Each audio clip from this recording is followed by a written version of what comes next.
এই কাজটা করব করব করে অনেক দিন থেকে করা হচ্ছে না। আর দুদিন আগে এই কাজটা আমি শেষ করেছি। এই ভিডিও আবার আপলোড করব করে সেটাও আর হাতে সময় পাচ্ছি না। নমস্কার, সবার কি অবস্থা, কেমন আছো সবাই? আশা করছি সবাই ভালো আছো, সুস্থ আছো। চলে এলাম নতুন আরেকটি ব্লগ নিয়ে, একেবারে অন্যরকম। হাতের কাজ করতে যেতে আমি ভীষণ ভালোবাসি, একটু আধটু তোমাদের সাথে শেয়ার করেই থাকি। তা দেখছি তোমরা বেশ ভালোবাসা দিচ্ছ। চলো আজকের এই ভিডিওটা তোমাদের সাথে একটু শেয়ার করে ফেলি। আমার কাছে ছিল এরকম একটি লাভ আকৃতির এমএফডি বোর্ড। কি করব করে কিছুই আর ডিজাইন মাথায় আসছিল না।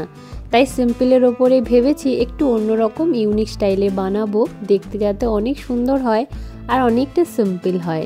যেহেতু এই বোর্ডখানা লাভ আকৃতির, তাই একেবারে থিমটা রাখবো লাভের ওপরে। এই দেখো যেমন রং করছি, একদম কার্পেট রেড কালারের। সুন্দর করে রংটা কোট করে দেওয়ার পরে, শুকিয়ে যাওয়ার পরে এই যে ভার্নিশ করে দিচ্ছি।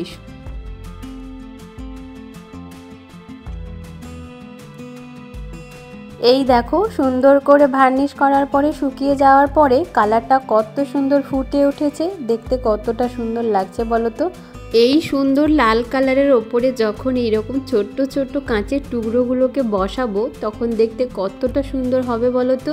লিপন আর্ট বানাচ্ছি আর সেখানে আমি মিরর লাগাবো না, তাই কখনো হয়? দেখতে তো আরোই সুন্দর লাগবে যখন এটা পুরোপুরি কমপ্লিট হবে।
এই সিম্পল কাজটা করতেই পুরো একটা দিন কোত্থেকে চলে গেল বুঝতেই পারলাম না। তারপরে রেজাল্ট দেখেছো কতটা সুন্দর হয়েছে দেখতে, ভীষণ সুন্দর লেগেছে আমার চোখে। তোমাদের কেমন লাগলো অবশ্যই কিন্তু কমেন্ট করে জানিও। এবারে চলো, পুরো কাজটা কমপ্লিট করার পরে না আমি 1 ঘন্টার জন্য ছেড়ে দিয়েছিলাম। বেশ সুন্দরভাবে সেট হয়ে গেছে পুরো ব্যাপারটা, যেহেতু শুকিয়ে গেছে আর কোনো চাপ নেই। এবার তো এই সুন্দর জিনিসটাকে দেওয়ালে হ্যাঙ্গিং করতে হবে, তাই এই এমএফডি বোর্ডের পেছনে একখানা তো হ্যাঙ্গিং হুকও লাগাতে হবে। ব্যাস, এবার সুন্দর করে হ্যাঙ্গিং হুকখানা লাগিয়ে দেওয়ার পরে এবারে সুন্দর করে দেওয়ালে লাগিয়ে ফেলো, দেখতে কতটা সুন্দর লাগবে দেওয়ালখানা তোমার।